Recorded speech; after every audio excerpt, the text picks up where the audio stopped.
Bowser, the Mayor of Washington, D.C. I am joined today by Chief Contee, members of our public safety agencies, and we are located here at the John A. Wilson Building to answer questions about body-worn camera footage that MPD released this morning.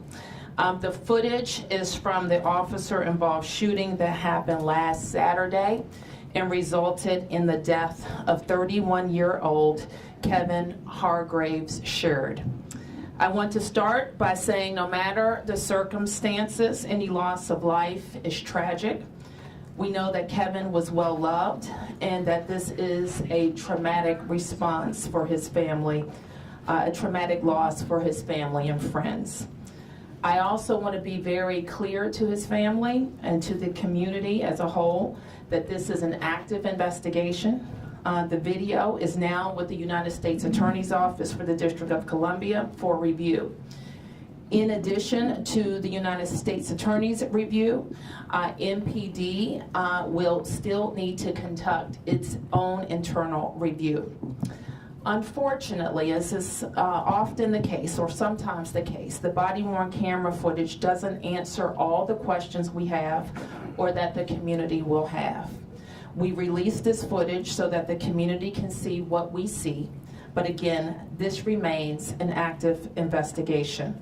With that, I'd like Chief Contee to share a report. Thank you, Madam Mayor. Just to echo a couple of comments that the Mayor has made so far, this is an active investigation. It's an ongoing investigation. And per the law for the District of Columbia, we're required to release body-worn camera footage that is in the greater public interest within 5 days, and we're doing so with the facts that we have established at this point. This information, as we gather it, it then goes to the U.S. Attorney's Office for the U.S. Attorney's Office to conduct the criminal investigation. Initially, when this incident happened a few days ago, obviously there's reporting around it.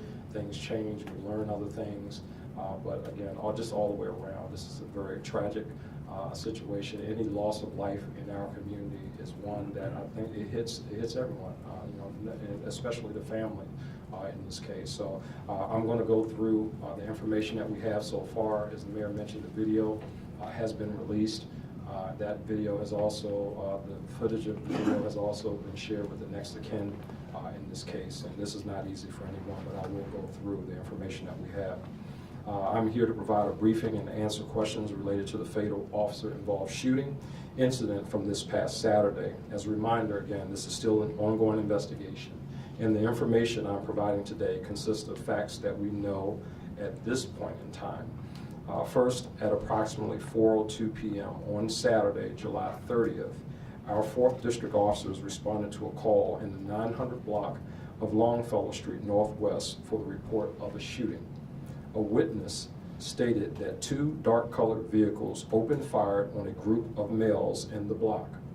Officers located 2 juvenile males, one age 17 and one age 15, with gunshot wounds in the AutoZone parking lot. Ultimately, 3 high-capacity, loaded firearms were found on the scene, 2 of which were fully automatic firearms. Approximately 2 minutes later, another witness called 911 to report the shooter was spotted in the alley tossing something under a vehicle and provided police with a description of the person, a black male with short hair wearing a white shirt and black pants. At 4:11 p.m., officers were on the scene speaking with this witness when they located a firearm under the vehicle and were alerted that the individual was still in the alley. Officers spotted this person and a brief foot chase began until our members witnessed him jumping into a white sedan with several other people inside of the vehicle. The vehicle sped off.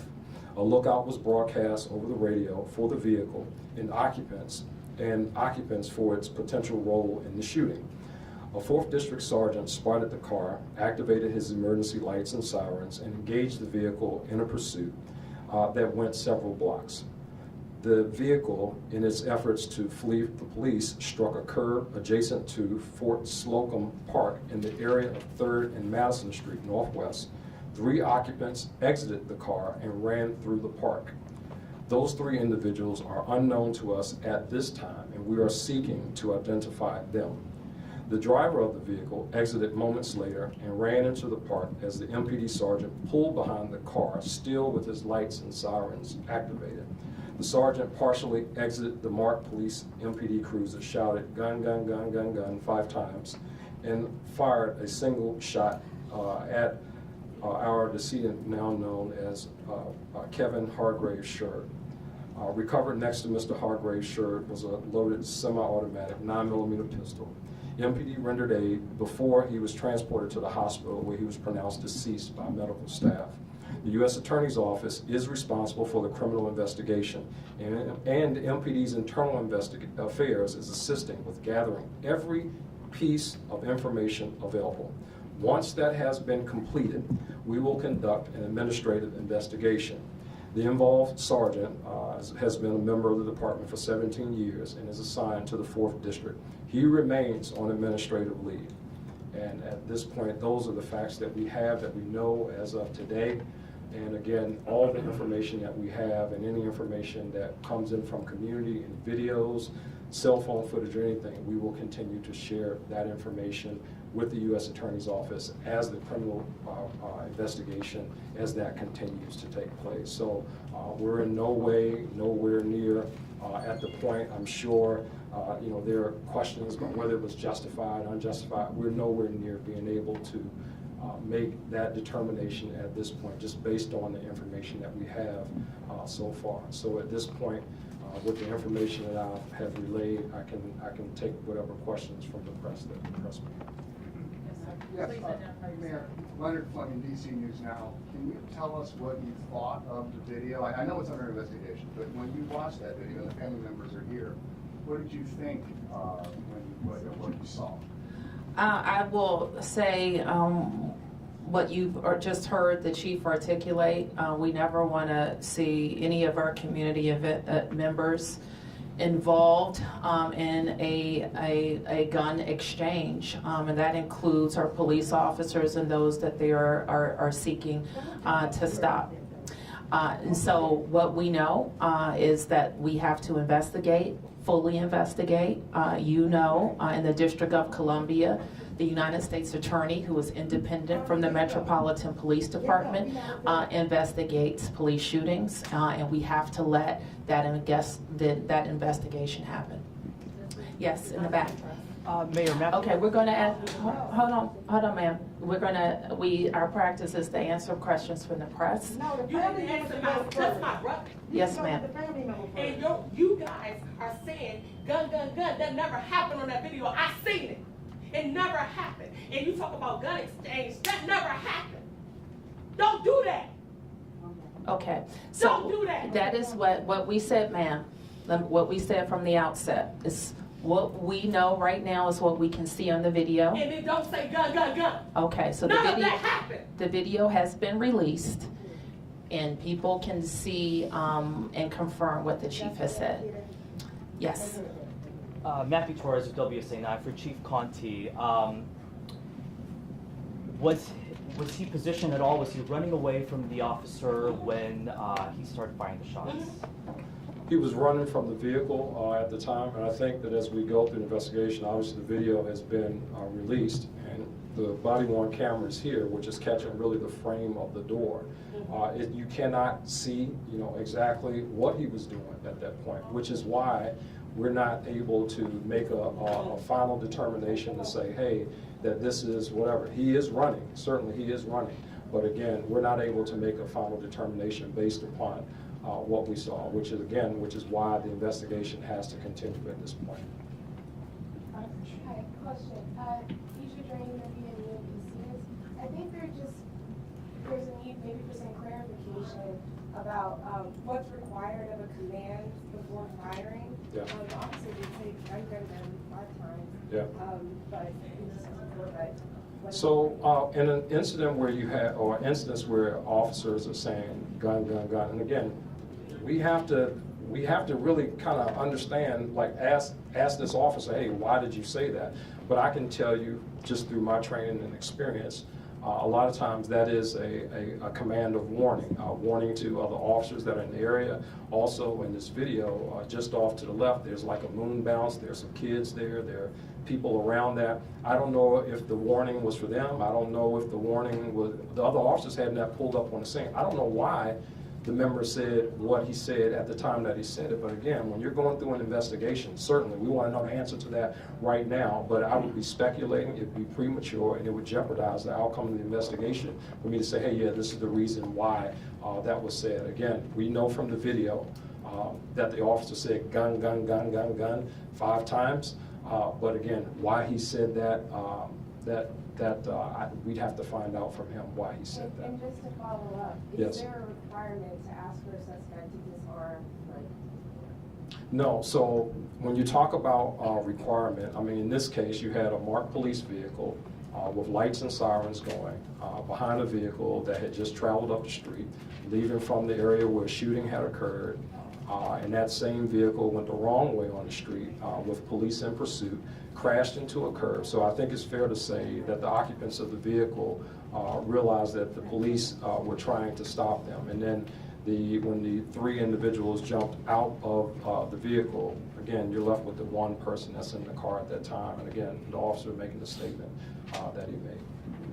Chief, Yeah, Mark. so, we're just seeing the video, we haven't had a chance to enlarge it, it isn't really clear, as you've said, but what does seem apparent is that the gentleman is running away from the police officer. I know you say that he was shot in the side of the head, but it appears that he was running away. It does not appear that he was pointing, you can't even tell if he's actually holding a weapon, right? Mark, So what I do don't- you say, I'm Yeah, just go asking ahead. you have the family here, you have the whole community kind of asking, when they see this video of the suspect running away, his back toward the officer, it does not appear that he is pointing the gun or at anyone at that time.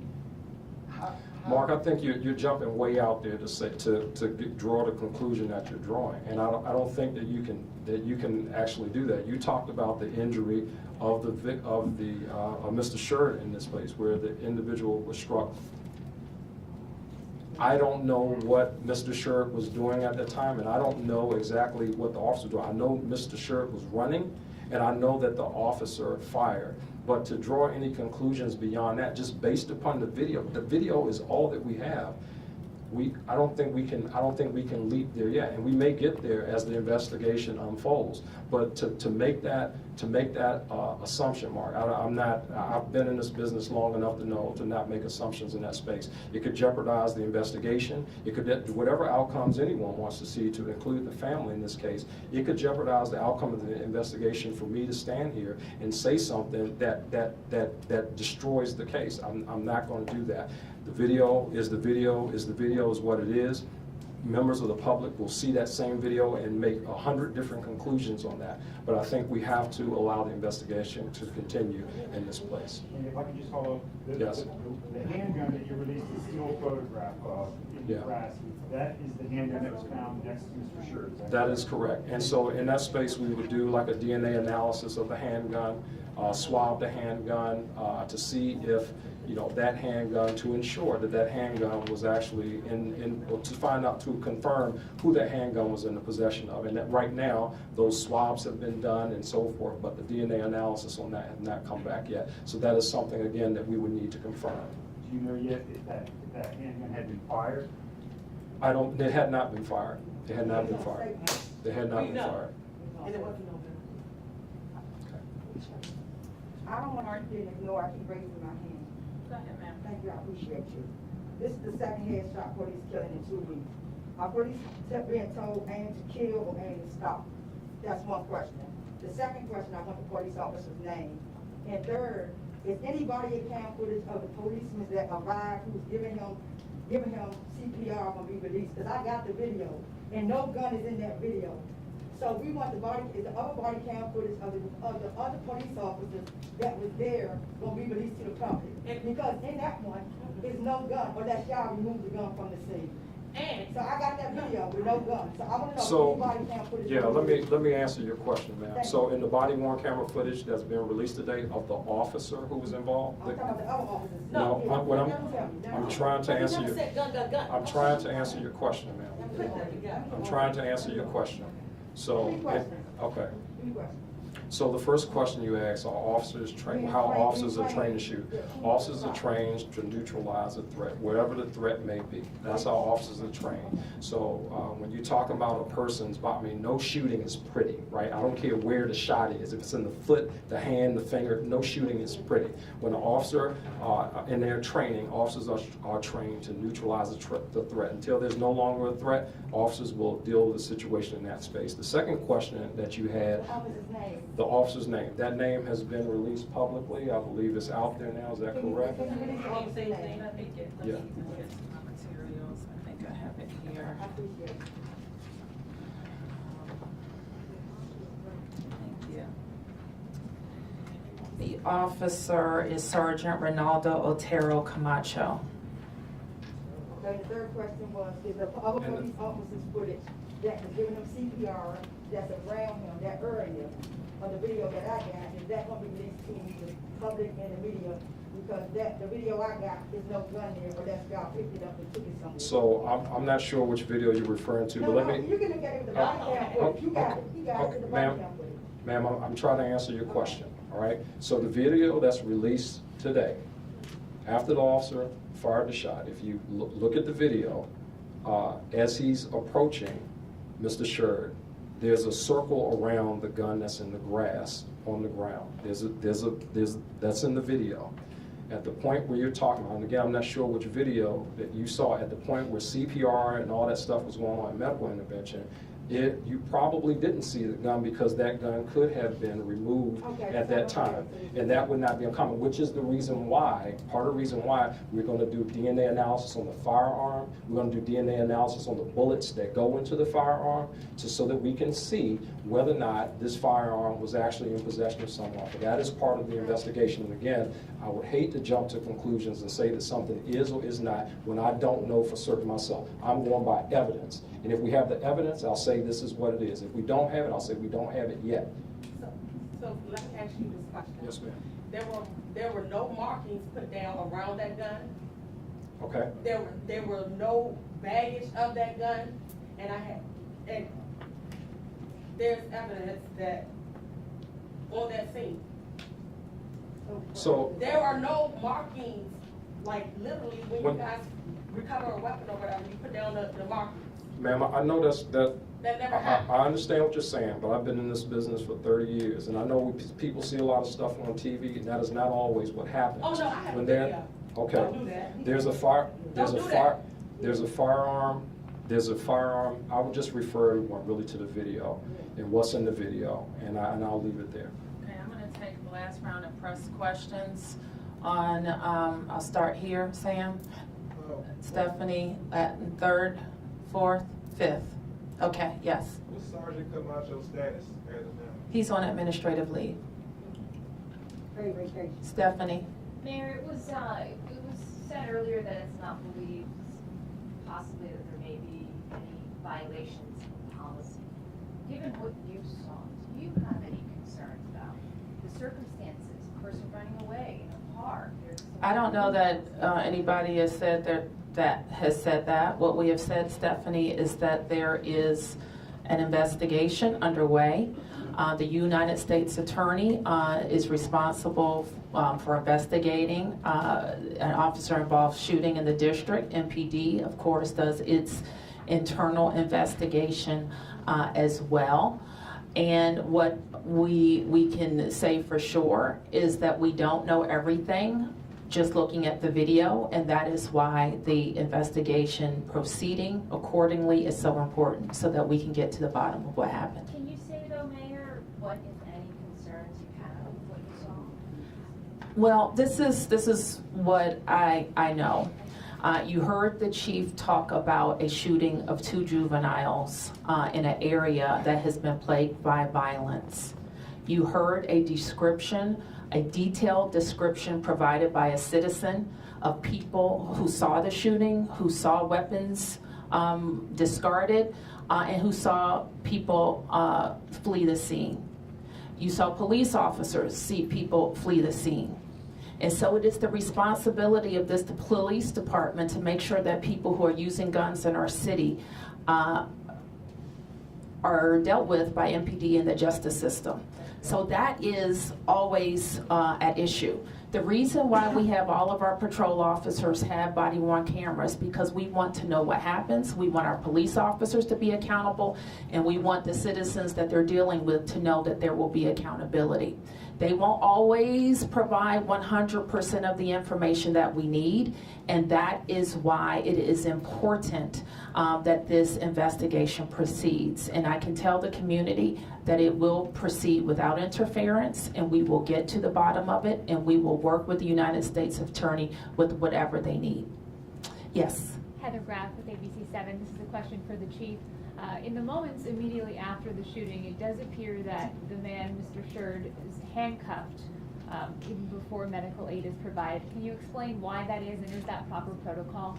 Yeah, so in some instances when there's shootings, and I'm sure we've had other BWCs that released where this has been viewed, after a person has been shot, officers, sometimes out of an abundance of caution, they'll place the person in handcuffs, and then after placing the person in handcuffs, the scene is safe, there are no other issues or threats that they're having to contend with.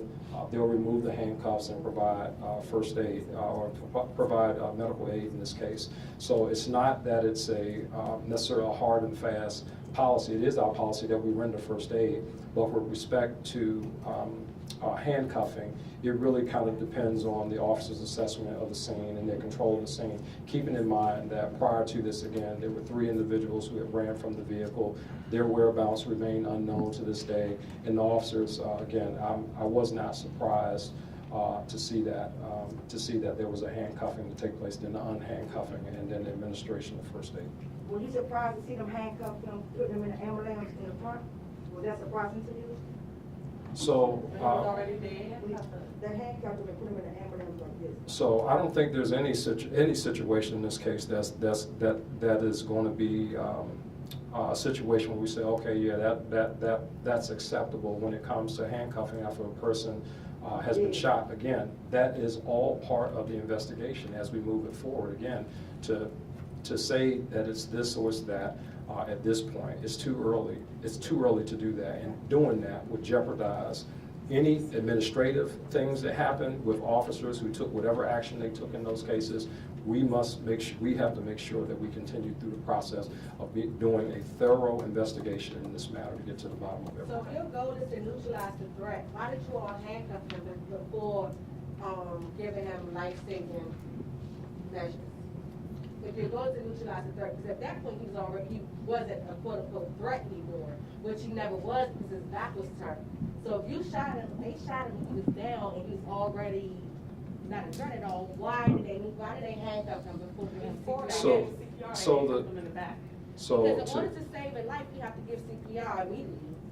Okay, I'm trying to answer your question, ma'am. So in that instance, again, these questions are questions that we have to ask of the members involved as we go through the investigation. For me to sit here and say, oh, well, they did it because of this or they did it because of that, that would not be me being genuine with you. The honest answer is, I don't know. So as we proceed through the investigation and we find out those things, all of that information goes to the U.S. Attorney's Office for their consideration. And if there's not any criminal prosecution in that space, then we look at, in addition to that, those other actions that are in the administrative realm, like should they have done this or should they have done that? Or is there a policy change as a result of this because we shouldn't have done that? And those answers right now, I don't have those answers for So what you about right those now. other 2 buildings?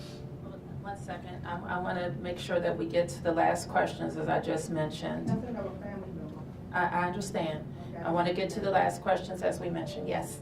Yes, Mayor, just your thoughts about the handcuff issue. The chief sort of addressed it, it's too early to tell, but I mean, does that trouble you that someone is handcuffed in the way that he was? They put him in the ambulance in the handcuff. He was handcuffed, put in the ambulance. He was dead already. I don't think I can add anything else to what the chief has said on that. He asked how you felt about it. What is your opinion on it? As I said, I don't really have anything at this time to add to more than what the chief has said. All right, was that our last question, Mark? A couple of off topics real quick. Okay. The Defense Department has denied your request for the National Guard. Correct me if I'm wrong, is this the first time that a request by CCD has been refused? Can you comment on that denial? I believe that it is, Mark, and I just reviewed before coming here, and obviously I was more focused on the very pressing matter of the body-worn camera release, so I have had the opportunity to scan that letter, and what I see is we may send an amended request. The Department of Defense highlighted a number of, concern about the open-ended nature of our request and their ability to respond to it. So I want to give them some more specific parameters to better respond to our request. Can I ask about? No, don't do that again. Can I ask about the shooting at the library? We saw the Don't do charges that. on file this morning. Chief, can you give us any update on what happened there? Yeah, Mark. That's, again, another very unfortunate incident where someone lost their life and they should not have. As you know, we charged the person doing the training in that case. We charged him last night. That individual retired from the Metropolitan Police Department, but he was acting in his personal capacity, based upon the review of what based upon a review of the information that we have at this point, it appears that his actions certainly contributed to the death, and his actions in this case, there was some clear information in terms of witness information. There was video to help support it. And we, after consultation with the U.S. Attorney's Office, again, having that conversation with them, the decision was made last night to charge him criminally. Was there a replica gun that was involved that may have been used for a live gun? That is possible. Again, like we talked about in these cases, the person arrested, certainly has a right to not make statements to self-incriminate himself. So he has not relayed that to us. We do know that in a training environment, there are props and firearms that are not, or firearm lookalikes that are in a training environment, that they were present in this environment, but why and what kind of was in his mind at that time, I don't know the answer to that, Mark. And my last is, can anybody give us any update on the lightning strike at Lafayette? Yeah, so yesterday evening down at the Lafayette Square, we had another unfortunate incident that resulted in the loss of life. There were 4 people that were struck by lightning down in Lafayette Park, and shortly after that, there were first responders that were in close proximity that responded immediately to the scene from U.S. Park Police and as well as U.S. Secret Service. Those 4 people were taken to the hospitals, various hospitals for treatment. One of the 2 people actually, husband and wife, 75 and 76-year-old husband and wife who was visiting Washington D.C. from Wisconsin. Unfortunately, they died of their injuries this morning, and we've made next of kin notification to the family, and we're dealing with that situation as well. Yes, I just wanted to pivot back to the original topic, and this would be the chief or the advisor.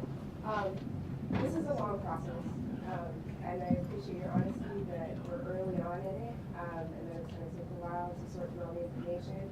But can you tell us anything about a timeline for expected response from the U.S. Attorney General's office, just to give a little more perspective about what we're in for? We wouldn't be able to do that, my experience is that these investigations, they take as long as they take. We wouldn't want to say that they were rushed and we didn't get the information that we need, nor would we want to say that they took too long and the community was waiting for a response. So we do follow along with those timelines, and if we think that there's outside of what has happened in other situations, we would follow up more. Okay, all right, so we're gonna have time for maybe like 5 more. Stephanie, Sam, here, that's 4 and 5. Yes, ma'am. Yes, Stephanie.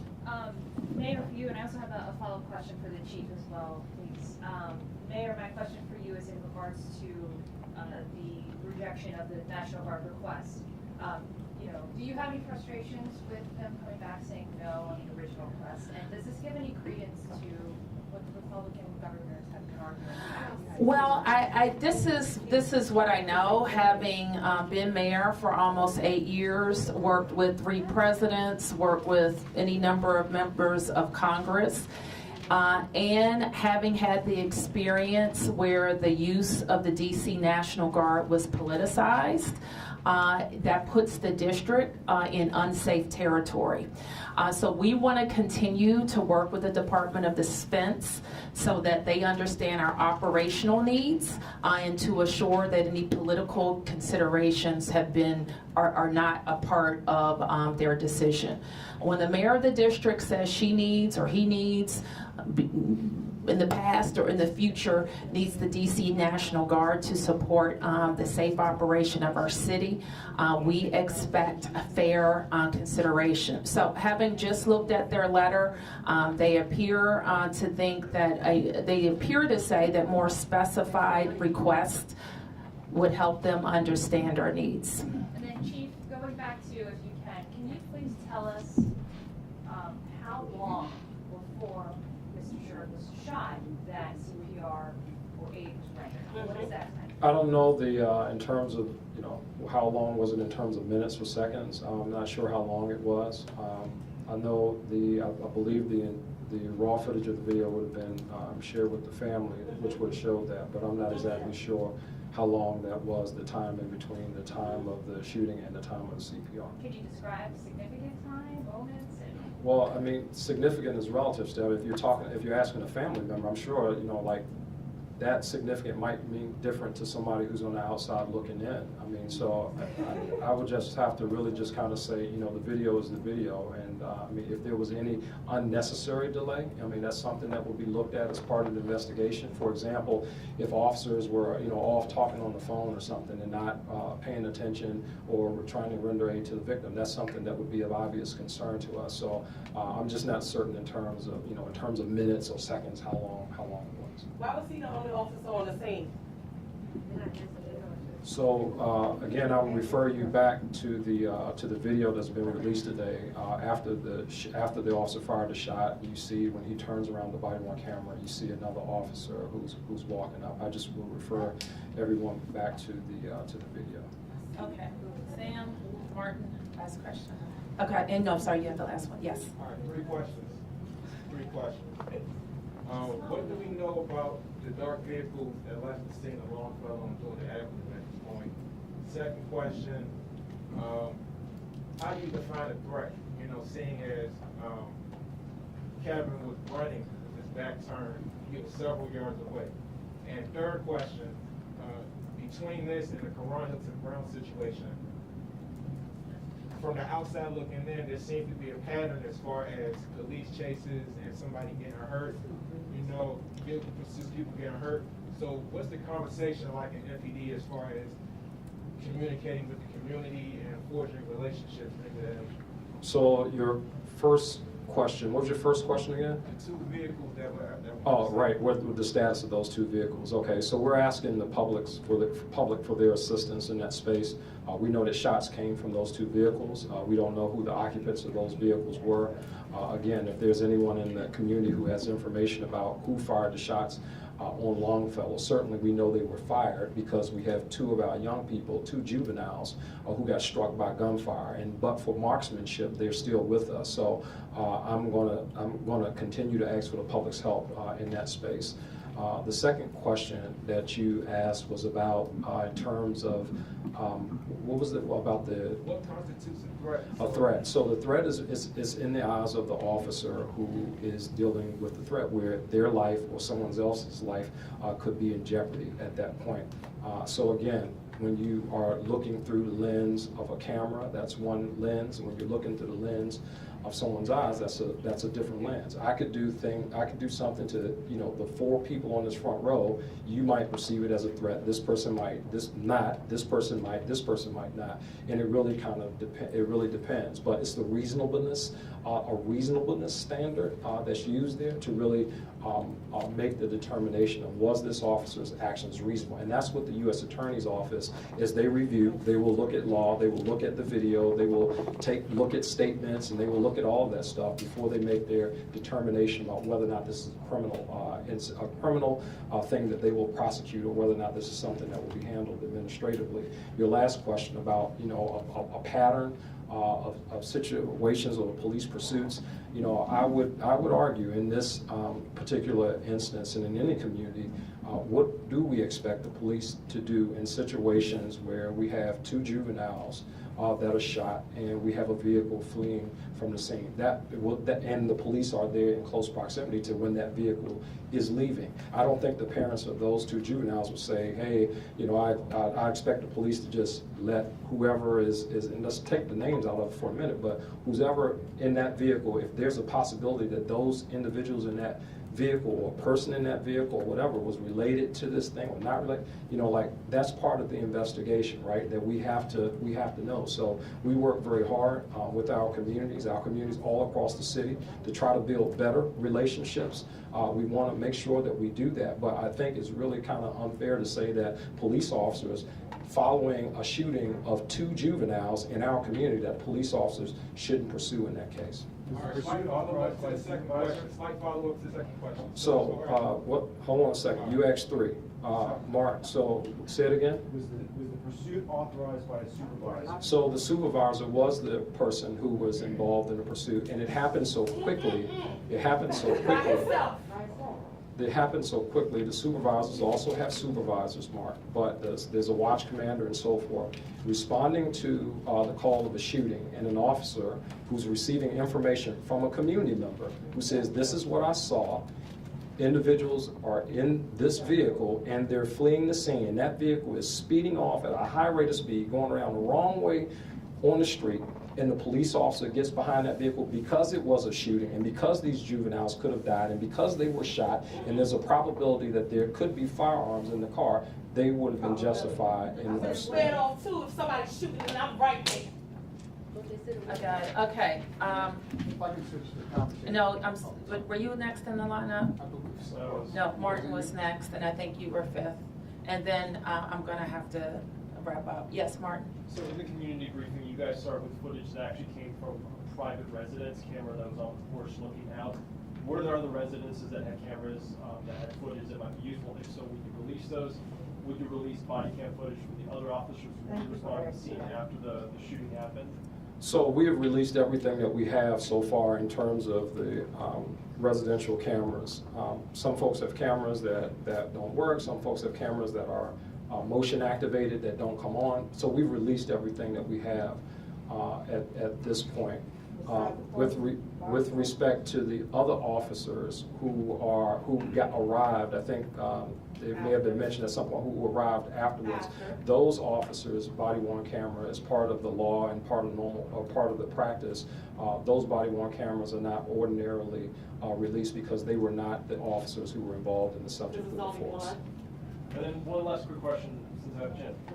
The one thing we see before the shooting happens is the officer driving the vehicle and then pulls his gun out and driving. Is that standard? Is it trained? Is it expected? So the officer, where he pulled the gun out at the very, it seems like through the lens that I'm looking at, it appears that he was at the very end after the vehicle had crashed.